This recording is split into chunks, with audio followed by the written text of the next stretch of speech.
Hi സുന്ദരീസ്, എന്തൊക്കെയുണ്ട് വിശേഷം? ഈ കുർത്ത ഡ്രസ്സ് ഞാൻ സെലക്ട് കോസ്റ്റ് നിന്ന് മേടിച്ചതാണ് കേട്ടോ. അപ്പോൾ കണ്ടാൽ തന്നെ അറിയാൻ ഭയങ്കര ലൂസാണ്. ഇതിൻ്റെ മെയിൻ പ്രശ്നം എന്താണെന്ന് വെച്ച് കഴിഞ്ഞാൽ കഴുത്ത് ഭയങ്കരമായിട്ട് ഇറങ്ങിയിട്ടുള്ളതാണ്.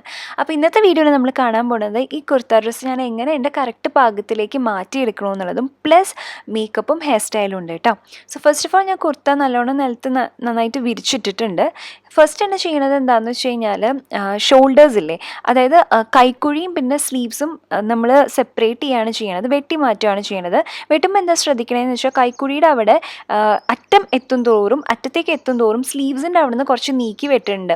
കാരണം കൈക്കുഴിയിൽ കുറച്ചൊരു എക്സ്ട്രാ തുണി ഇരുന്നോട്ടെ അറ്റത്തേക്ക് എത്തുമ്പോൾ, അല്ലാച്ചാൽ വല്ലാണ്ട് ടൈറ്റായ ബുദ്ധിമുട്ടാവും. പിന്നെ നമ്മൾ ഷോൾഡർ പാർട്ട് എഗെയിൻ ഇതേപോലെ കട്ട് ചെയ്ത് ഡിറ്റാച്ച് ചെയ്യുന്നുണ്ട്. ഇനി ഷോൾഡേഴ്സ് മാത്രമല്ല കേട്ടോ, ഈ സൈഡൊക്കെ അടിച്ചു വെച്ചിരിക്കുന്നതല്ല, അപ്പോൾ ഈ സൈഡും നമുക്ക് ഒന്ന് കട്ട് ചെയ്തിട്ട് സെപ്പറേറ്റ് ചെയ്തെടുക്കണം. രണ്ട് സൈഡ് ഉണ്ടല്ലോ, ആ രണ്ട് സൈഡും ഇതേപോലെ നമുക്ക് ഒന്നില്ലെങ്കിൽ തുന്നൽ വിടിയിക്കുക. ഞാനിപ്പോൾ നേരിട്ട് അങ്ങോട്ട് കട്ട് ചെയ്ത് മാറ്റുകയാണ്, കാരണം ഇൻ്റർലോക്ക് ഒക്കെ ഉണ്ട്. അപ്പോൾ തുന്നൽ വിടിയിച്ചെടുക്കുക എന്ന് പറഞ്ഞാൽ പാടാണ്. നമുക്ക് കട്ട് ചെയ്ത് മാറ്റിയാൽ ഒരു ഡിഫറൻസും ഉണ്ടാക്കുന്നില്ല. ഇനി നമുക്ക് ഷോൾഡേഴ്സ് തമ്മിൽ ജോയിൻ ചെയ്യണം. ഷോൾഡേഴ്സ് തമ്മിൽ ജോയിൻ ചെയ്യുമ്പോൾ ഞാൻ എന്താ ചെയ്യണമെന്ന് വെച്ച് കഴിഞ്ഞാൽ ഫ്രണ്ട് നെക്ക് ഒരുപാട് ഇറങ്ങിയിട്ടാണ്. അപ്പോൾ അതിന് എനിക്ക് വേണ്ടത്ര ലെങ്ത്തിലേക്ക് വെച്ചിട്ട് ബാക്കിയുള്ള ഭാഗം ഞാൻ ഷോൾഡറിൻ്റെ അവിടെ നിന്ന് വെട്ടി മാറ്റുകയാണ്. അപ്പോൾ നിങ്ങൾക്ക് കാണാം, ഞാൻ ഏകദേശം 4 ഇഞ്ചാണ് കേട്ടോ വെട്ടി മാറ്റിയിരിക്കുന്നത്. എനിക്ക് ഒരു 4.5 to 5 ഇഞ്ച് മതി നെക്ക് എൻ്റെ ഇറക്കം എന്ന് പറയുന്നത്. ബാക്ക് പോർഷൻ ഞാൻ അങ്ങനെ തന്നെ വെച്ചിട്ടുണ്ട്, അതൊന്നും ഞാൻ ചെയ്യണില്ല. ഇനി സ്ലീവ്സ് ഇതേപോലെ നമ്മൾ സെപ്പറേറ്റ് ചെയ്യുകയാണ് എന്ന് വെച്ച് കഴിഞ്ഞാൽ അതിങ്ങനെ സ്റ്റിച്ച് ചെയ്ത് വെച്ചിരിക്കുന്നതല്ലേ, അപ്പോൾ സ്റ്റിച്ചിൻ്റെ ഭാഗത്തുനിന്ന് നമ്മൾ കട്ട് ചെയ്ത് അതിനെ വിടർത്തിയെടുക്കുകയാണ് നമ്മൾ ചെയ്യണത്. ഇനി നമ്മൾ ഷോൾഡറും കൂടി ജോയിൻ ചെയ്യുകയാണ്. നമുക്ക് കറക്റ്റ് വേണ്ട നെക്കിൻ്റെ അളവാണ് ഇപ്പോൾ ഉള്ളത്. ബാക്ക് പോർഷൻ്റെ ഞാൻ ഒന്നും ചെയ്തിട്ടില്ല, കാരണം എന്താണെന്ന് വെച്ചാൽ അത് ഓൾറെഡി കറക്റ്റായിരുന്നു. നെക്ക് ഫ്രണ്ടിൽ മാത്രമേ ഞാൻ കട്ട് ചെയ്തിട്ടുള്ളൂ, എക്സ്ട്രാ ഭാഗം ഷോൾഡറിൽ നിന്ന് കട്ട് ചെയ്തിട്ട് ഇനി ഷോൾഡേഴ്സ് തമ്മിൽ ജോയിൻ ചെയ്തെടുക്കുകയാണ് കേട്ടോ. ഒന്നുമില്ല, ഷോൾഡേഴ്സ് തമ്മിൽ നമ്മൾ സ്റ്റിച്ച് ചെയ്തെടുക്കുകയാണ്. അപ്പോൾ ഷോൾഡറൊക്കെ ജോയിൻ ചെയ്യുമ്പോൾ എങ്ങനെയാണെന്ന് വെച്ചാൽ കഴിവതും 2 സ്റ്റിച്ച് കൊടുക്കാനായിട്ട് ശ്രദ്ധിക്കുക. അങ്ങനെയാകുമ്പോൾ നല്ല സെക്യൂർ ആയിട്ടിരിക്കും. ഓക്കെ, അപ്പോൾ നമ്മൾ ഷോൾഡേഴ്സ് തമ്മിൽ ജോയിൻ എടുത്തു. ഇനി നമുക്ക് വേണ്ടത് ഷോൾഡർ എക്സ്ട്രാ വരുന്ന ഭാഗം. നമുക്ക് ഷോൾഡർ ഇപ്പോൾ 2 ഇഞ്ച് 2.5 ഇഞ്ചൊക്കെ മതിയാവും. അപ്പോൾ അത്രമാത്രം മാർക്ക് ചെയ്തിട്ട് കൈക്കുഴി അതിനനുസരിച്ച് വെട്ടുക എന്നുള്ളതാണ്. അപ്പോൾ നമ്മൾ ഓൾറെഡി ഏകദേശം ഒരു ധാരണയിൽ കൈക്കുഴി വെട്ടിയിട്ടുണ്ട്. അപ്പോൾ നമുക്കിപ്പോൾ 2.5 ഇഞ്ചല്ലേ മേളിൽ വേണ്ടു, അതിനനുസരിച്ച് ഒന്ന് താഴോട്ടൊന്ന് വളച്ച് വരച്ചു കൊടുത്തിട്ട് എക്സ്ട്രാ ഉള്ള തുണിയൊന്ന് നമുക്ക് ഇതേപോലെ വെട്ടി കൊടുക്കാം കേട്ടോ. അപ്പോൾ ഞാൻ പറഞ്ഞില്ലേ, കുറച്ചൊന്ന് എക്സ്ട്രാ എടുത്തിട്ടുണ്ട്. കാരണം എന്താണെന്ന് വെച്ചാൽ ഇപ്പോഴൊക്കെ നമുക്കൊന്ന് ശരിയാക്കി എടുക്കുമ്പോൾ എക്സ്ട്രാ ഒക്കെ കട്ടായി പോവും. ഇപ്പോൾ നമുക്ക് കറക്റ്റ് അളവിനനുസരിച്ച് വെട്ടിയെടുക്കാവുന്ന പാകത്തിലാവുമ്പോൾ നമുക്ക് വെട്ടുമ്പോൾ ഒരു ടെൻഷനില്ല. മുന്നേ തന്നെ ആദ്യമേ എല്ലാം അങ്ങോട്ട് വെട്ടി കളഞ്ഞു കഴിഞ്ഞാൽ പിന്നെ നമുക്ക് ബുദ്ധിമുട്ടാവും. അപ്പോൾ കൈക്കുഴി കറക്റ്റ് പാകത്തിന് എങ്ങനെയാണെന്ന് നോക്കിയിട്ട് അതിനനുസരിച്ച് ഞാൻ വെട്ടി വെച്ചിട്ടുണ്ട്. ഇനി നമുക്ക് സ്ലീവ്സ് വെട്ടണം. അപ്പോൾ ഇതിപ്പോൾ സ്ലീവ്സിൻ്റെ ഭാഗം നമുക്ക് കൈക്കുഴി എങ്ങനെയാണോ അതിനനുസരിച്ചുള്ള മെഷർമെൻറ്റിൽ തന്നെ നമുക്ക് കട്ട് ചെയ്തെടുക്കണം.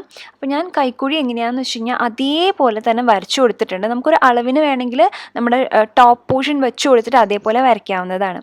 ഇനി നമുക്ക് ഷോൾഡർ പാർട്ടും, അതായത് ആക്ച്വലി കൈക്കുഴിയുടെ അവിടേക്ക് സ്ലീവ്സ് അറ്റാച്ച് ചെയ്യണം. ഞാൻ ഒരുപാട് വീഡിയോയിൽ സ്ലീവ്സ് എങ്ങനെ അറ്റാച്ച് ചെയ്യണമെന്ന് കാണിച്ചിട്ടുണ്ട്. നല്ല വശവും കൂടി ചേർത്ത് വെച്ച് നമ്മൾ നടുവിലത്തെ ഭാഗത്തു നിന്നാണ് തുടങ്ങുന്നത്. ഓക്കെ, നടുവിലത്തെ ഭാഗത്തു നിന്ന് തുടങ്ങിയിട്ട് അറ്റത്തെത്തുമ്പോൾ ഫൂട്ടർ മാത്രം പൊന്തിച്ചിട്ട് സൂചി അവിടെ വെക്കുകയാണ്. എന്നിട്ട് എഗെയിൻ സ്റ്റിച്ച് ചെയ്ത് നമ്മൾ നടുക്കിലേക്ക് എത്തും. അങ്ങനെ സ്റ്റിച്ച് ചെയ്ത് താഴേക്ക് കൊണ്ടുവരുമ്പോൾ നമുക്ക് അറ്റത്തെത്തിക്കഴിഞ്ഞാൽ എഗെയിൻ നമ്മൾ എന്താ ചെയ്യണമെന്ന് വെച്ച് കഴിഞ്ഞാൽ സൂചി അവിടെ തന്നെ വെക്കുക, ഫൂട്ടർ മാത്രം പൊക്കിയിട്ട് ഇതേപോലെ ഒന്ന് തിരിച്ചെടുക്കുക, എന്നിട്ട് സ്റ്റിച്ച് ചെയ്ത് നടുക്കിലേക്ക് കൊണ്ടുവരിക. അങ്ങനെയാകുമ്പോൾ എങ്ങനെയാണെന്ന് വെച്ച് കഴിഞ്ഞാൽ നമുക്ക് സ്ലീവ്സ് നല്ല കറക്റ്റ് രീതിയിൽ വരികയും ചെയ്യും. പിന്നെ പെർഫെക്റ്റ് മെഷർമെൻറ്റും ആയിരിക്കും. കൂടാണ്ട് ഒറ്റയടിക്ക് തന്നെ നമുക്ക് 2 സ്റ്റിച്ചും ആയി കഴിഞ്ഞു. അപ്പോൾ നമ്മൾ സ്ലീവ്സും അറ്റാച്ച് ചെയ്തു, നെക്കും ഇപ്പോൾ പെർഫെക്റ്റ് ആയിട്ടുണ്ട്. ഇനി ഒരു ടോപ്പ് വയ്ക്കുക, 2 സൈഡിലും എങ്ങനെയാണോ മെഷർമെൻറ്റ് വേണ്ടതെന്ന് നോക്കിയിട്ട് അതിനനുസരിച്ചൊന്ന് വരച്ചു കൊടുക്കുക. അത്രയേ ഉള്ളൂ. ഇതിന് പിന്നെ സ്ലിറ്റ് വേണ്ട, അതുകൊണ്ട് തന്നെ ഭയങ്കര എളുപ്പമായി. പിന്നെ ഇവിടെ എന്താ പ്രത്യേകത എന്ന് വെച്ച് കഴിഞ്ഞാൽ നമ്മൾ ഫ്രണ്ട് പോർഷൻ കയറ്റിയിട്ടുണ്ട്. അതുകൊണ്ട് തന്നെ താഴത്തെ പോർഷൻ എന്ന് പറയുന്നത് കുറച്ച് കയറിയിട്ടുണ്ടാവും ഫ്രണ്ടിൽ. അത് നമുക്ക് വേണമെങ്കിൽ ജസ്റ്റ് ഒന്ന് സ്ട്രെയിറ്റ് വെട്ടി ശരിയാക്കാം. പക്ഷേ ഇപ്പോൾ അതൊരു ഫാഷനാണല്ലോ, അപ്പോൾ പിന്നെ അതിന് വേണ്ടി നമ്മൾ മെനക്കെടേണ്ട ആവശ്യമില്ല. ഞാനപ്പോൾ അത് അങ്ങനെ വെക്കുകയാണ് ചെയ്തിരിക്കുന്നത്. അപ്പോൾ നിങ്ങൾക്ക് കാണാൻ ഞാൻ സൈഡിൽ എങ്ങനെയാണ് നമ്മൾ മാർക്ക് ചെയ്തിരിക്കണതെന്ന് വെച്ച് കഴിഞ്ഞാൽ അതിനനുസരിച്ചിട്ട് വരച്ച് കൊടുക്കാവുന്നതാണ് കേട്ടോ. ഇനി അടിവശം ഒരേ ലെങ്ത്തിന് വേണം, അങ്ങനെയാണെങ്കിൽ ബാക്കിലത്തെ പാർട്ട് മാത്രം കട്ട് ചെയ്താൽ മതിയാവും, ഫ്രണ്ടിലത്തെ പാർട്ട് മാത്രമല്ലേ കയറി നിൽക്കണുള്ളൂ. ഇവിടെ ഇപ്പോൾ നിങ്ങൾക്ക് നോക്കിയാൽ കാണാം ഫ്രണ്ടിലത്തെ പോർഷൻ കുറച്ചൊന്ന് മേപ്പട്ടേക്കാണ് നിൽക്കണത്, കണ്ടില്ലേ? അപ്പോൾ ഞാൻ എന്താ ചെയ്യണമെന്ന് വെച്ചാൽ സൈഡിലേക്ക് എത്തിയിട്ട് ലാസ്റ്റ് എത്തുമ്പോൾ ആ ഒരു ഭാഗം മാത്രം ജസ്റ്റ് ഒന്ന് മടക്കിയിട്ട് ഒരു ഫിനിഷിങ്ങിന് വേണ്ടിയിട്ട് അവിടെ ഒന്ന് നന്നായിട്ടൊന്ന് സ്റ്റിച്ച് ചെയ്ത് കൊടുക്കുന്നുണ്ട്. അത്ര മാത്രമേ ചെയ്യുന്നുള്ളൂ. ഞാൻ പറയുകയാണെങ്കിൽ അങ്ങനെ കട്ട് ചെയ്ത് ഒരേ ലെങ്ത് ആക്കിയില്ലെങ്കിലും കുഴപ്പമില്ല, അതൊരു ഭംഗിയാണ് കാണാൻ. ഇനി നമുക്ക് മേക്കപ്പിലേക്ക് കിടക്കാൻ ഭയങ്കര സിമ്പിളാണ്. ഞാൻ ഫസ്റ്റ് ആണ് യൂസ് ചെയ്യുന്നത് ഷുഗറിൻ്റെ കോമ്പാക്ട് പൗഡറാണ് കേട്ടോ. ഞാൻ ജസ്റ്റ് മുഖത്തൊക്കെ ഒന്ന് ഇട്ടിട്ടുണ്ട്, വേറെ ബേസ് മേക്കപ്പ് ഒന്നും യൂസ് ചെയ്യുന്നില്ല. പിന്നെ ഞാനൊരു ബ്രൗൺ ഐ പെൻസിൽ എടുക്കുന്നുണ്ട്, ഏത് ബ്രാൻഡിൻ്റെ വേണമെങ്കിലും എടുക്കാം. ബ്രൗൺ ഐ പെൻസിലിൻ്റെ ഗുണം എന്താണെന്ന് വെച്ച് കഴിഞ്ഞാൽ നമുക്കത് ഐബ്രോസ് എഴുതാൻ വേണ്ടിയിട്ട് ഉപയോഗിക്കാം, അതേപോലെ തന്നെ കണ്ണെഴുതാനും ഉപയോഗിക്കാവുന്നതാണ്. ഞാൻ ഫസ്റ്റ് ഐബ്രോസ് ഒന്ന് ഫില്ല് ചെയ്ത് കൊടുക്കേണ്ട ഗ്യാപ്പുള്ള ഭാഗത്ത് മാത്രം, കണ്ണ് ഞാൻ താഴത്ത് മാത്രം, എസ്പെഷ്യലി ഔട്ടർ കോർണേഴ്സിൽ, അതായത് കൺപീലിയുടെ താഴെയായിട്ടും ഏറ്റവും അറ്റത്തായിട്ടും മാത്രം ഒന്ന് കുറച്ച് എഴുതി കൊടുക്കുന്നുണ്ട്. അപ്പോൾ കണ്ണിനൊരു വിടർന്ന ലുക്ക് ഉണ്ടാവും. പിന്നെ ഞാനത് ലാക്മിയുടെ ബ്ലഷ് പാലറ്റാണ്. ഇതിൽ 4 കളേഴ്സ് ഉണ്ട്. അതിനകത്ത് ഹൈലൈറ്റിംഗ് കളർ എടുത്തിട്ട് കണ്ണിൻ്റെ മീതെ കംപ്ലീറ്റ്ലി ഒരു വാഷ് ഓഫ് കളർ പോലെ അപ്ലൈ ചെയ്ത് കൊടുക്കുകയാണ്. നന്നായിട്ട് ഫിംഗേഴ്സ് വെച്ചിട്ട് തന്നെ ബ്ലെൻഡ് ചെയ്ത് കൊടുക്കുന്നുണ്ട്. എന്നിട്ട് ഈ ബ്രോൺസ് ഷെയ്ഡ് ഉണ്ടല്ലോ, അതിന് നമ്മുടെ കുഞ്ഞി ഫിംഗറില്ലേ അതിലെടുത്തിട്ട് ഔട്ടർ കോർണേഴ്സിൽ, അതായത് അറ്റത്ത് മാത്രം ഇട്ടിട്ട് ഒന്ന് ചെറുതായിട്ടൊന്ന് ബ്ലെൻഡ് ചെയ്ത് കൊടുക്കുന്നുണ്ട്. നല്ല അടിപൊളി നാച്ചുറൽ ലുക്കാണ് കേട്ടോ. പിന്നെ എഗെയിൻ ആ ബ്രൗൺ ഐ പെൻസിൽ ഉപയോഗിച്ചിട്ട് കണ്ണിൻ്റെ മീതെ ലൈറ്റായിട്ടൊന്ന് വരച്ചു കൊടുക്കുന്നുണ്ട്. ഇനി ബ്ലഷിന് വേണ്ടിയിട്ട് ഞാൻ ആ ഹൈലൈറ്റിംഗ് ഷെയ്ഡും അതേപോലെ തന്നെ ആ പിങ്ക് ഷെയ്ഡും ഉണ്ടല്ലോ, രണ്ടും ഫിംഗേഴ്സിൽ തന്നെ ഒന്ന് രണ്ടും കൂടി മിക്സ് ചെയ്തെടുത്തിട്ട് ബ്ലഷായിട്ട് യൂസ് ചെയ്യുന്നുണ്ട്. പിന്നെ ലാക്മിയുടെ ഇതൊരു നല്ല ന്യൂഡ് ലിപ്സ്റ്റിക്കാണ്. അപ്പോൾ അതൊന്ന് അപ്ലൈ ചെയ്ത് കൊടുക്കുന്നുണ്ട്. ഭയങ്കര നാച്ചുറൽ ആയിട്ടുള്ള സിമ്പിൾ മേക്കപ്പാണ്. ഇനി ഹെയർ സ്റ്റൈൽ വയ്ക്കാൻ ഭയങ്കര സിമ്പിൾ തന്നെയാണ്. ഞാൻ നടു പാർട്ടീഷൻ എടുക്കുന്നുണ്ട് കേട്ടോ.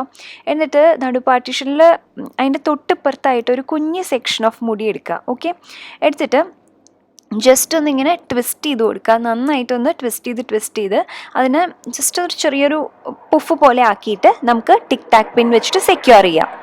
അപ്പുറത്തെ ഭാഗത്തും അങ്ങനെ തന്നെ കേട്ടോ. ഒരു ചെറിയൊരു സെക്ഷൻ ഓഫ് മുടി എടുത്തിട്ട് നന്നായിട്ടൊന്ന് ട്വിസ്റ്റ് ചെയ്തിട്ട് ചെറിയൊരു പുഫ് പോലെ കൊടുത്തിട്ട് ഒരു ടിക് ടാക്ക് പിന്നോ അല്ലെങ്കിൽ ഈർക്കിലി സ്ലൈഡോ എന്താച്ചോ വെച്ചിട്ട് സെക്യൂർ ചെയ്ത് കൊടുക്കുക. ഇങ്ങനെ അഴിച്ചിട്ടുണ്ടെങ്കിൽ തന്നെ നല്ല ഭംഗിയാണ്. ഇനി അതല്ല നമുക്ക് ചെറിയൊരു ഡിഫറെൻറ്റ് ലുക്ക് കൊടുക്കാനായിട്ട് സൈഡിലത്തെ ബാക്കിയുള്ള മുടി ഉണ്ടല്ലോ, അതിനൊരു കുഞ്ഞു സെക്ഷൻ എടുക്കുക, ട്വിസ്റ്റ് ചെയ്യുക, അതിലേക്ക് അപ്പുറത്തെ സൈഡിൽ നിന്ന് മുടി എടുത്തിട്ട് ട്വിസ്റ്റ് ചെയ്ത് കൊടുക്കുക. അങ്ങനെ കുറച്ച് മുടി ആഡ് ചെയ്ത് കൊടുത്തിട്ട് ട്വിസ്റ്റ് ചെയ്തിട്ട് ഒന്ന് ടിക് ടാക്ക് പിൻ വെച്ചിട്ട് സെക്യൂർ ചെയ്യുക. ഇതേപോലെ തന്നെയാണ് കേട്ടോ നമ്മൾ അപ്പുറത്തെ സൈഡിലും ചെയ്യണത്. കുഞ്ഞു സെക്ഷൻ ഓഫ് മുടി എടുത്ത് ട്വിസ്റ്റ് ചെയ്തിട്ട് നമ്മൾ പിൻ ചെയ്ത് വെക്കുക. ഓക്കെ, ഇനി നമുക്ക് ഇങ്ങനെ നിർത്തണമെങ്കിൽ ഇങ്ങനെ നിർത്താവുന്നതാണ്. പക്ഷെ ഞാൻ എന്താ ചെയ്യണതെന്ന് വെച്ചാൽ നമ്മൾ ടിക് ടാക്ക് പിൻ വെച്ചിട്ട് സെക്യൂർ ചെയ്തിട്ടുള്ള ആ മുടി ഉണ്ടല്ലോ, അത് ചെറിയ 2 സെക്ഷൻ ഓഫ് മുടിയല്ലേ, അതിന് ഒരു എന്തെങ്കിലും ഒരു ചെറിയ ബാൻഡ് എടുത്തിട്ട്, ബ്ലാക്ക് കളറിലെ ബാൻഡ് എടുക്കുന്നതാണ് കേട്ടോ നല്ലത്, മുടിയോട് ചേർന്നിരിക്കും. അപ്പോൾ അതൊന്ന് വെച്ചിട്ടൊന്ന് സെക്യൂർ ചെയ്യാണ്. എന്നിട്ട് ഞാൻ എന്താ ചെയ്യുന്നത് വെച്ചാൽ ആ വാല് കുഞ്ഞി മുടി ഉണ്ടല്ലോ, ആ വാൽ ഓഫ് മുടി അതിന് ഉള്ളിൽ കൂടെ ട്വിസ്റ്റ് ചെയ്ത് ഇങ്ങനെ എടുത്തിട്ട് പുറത്തേക്ക് കൊണ്ടുവരാണ്. ഒന്നും കൂടി കാണിച്ചു തരാം. 2 തവണ അങ്ങനെ ചെയ്യണം കേട്ടോ. വിരൽ നമ്മൾ ഉള്ളിൽ കൂടെ എടുത്തിട്ട്, ഇപ്പം ഞാൻ കാണിച്ചു തന്നില്ലേ, ആ മുടി ഇങ്ങനെ വലിച്ചെടുക്കുകയാണ്. അപ്പോൾ എങ്ങനെയാണെന്ന് വെച്ച് കഴിഞ്ഞാൽ നല്ലോണം ഇങ്ങനെ ട്വിസ്റ്റ് ചെയ്തിരിക്കും. ഒന്നില്ലെങ്കിൽ നമുക്ക് ഇങ്ങനെ വിടാം. ഇനി അതെല്ലാം ഒന്നും കൂടി എക്സസൈസ് ചെയ്യണമെങ്കിൽ ഏതെങ്കിലും ക്ലിപ്പോ അതല്ലെങ്കിൽ ഞാനിപ്പോൾ ഒരു പഴയ കമ്മലാണ് ഉപയോഗിക്കുന്നത്, അത് വെച്ചിട്ട് ഇങ്ങനെ കൊളുത്തി വെച്ചിട്ടുണ്ട്. അത് ജസ്റ്റ് ഞാൻ കാണിക്കാൻ വേണ്ടിയിട്ട് ചെയ്തു എന്നേ ഉള്ളൂ കേട്ടോ. ഇങ്ങനെ നമുക്ക് എക്സസൈസ് ചെയ്താലും നല്ല ഭംഗിയാണ് കാണാനായിട്ട്. അപ്പോൾ ഇതാണ് എൻ്റെ ഫൈനൽ ലുക്ക് എന്ന് പറയുന്നത്.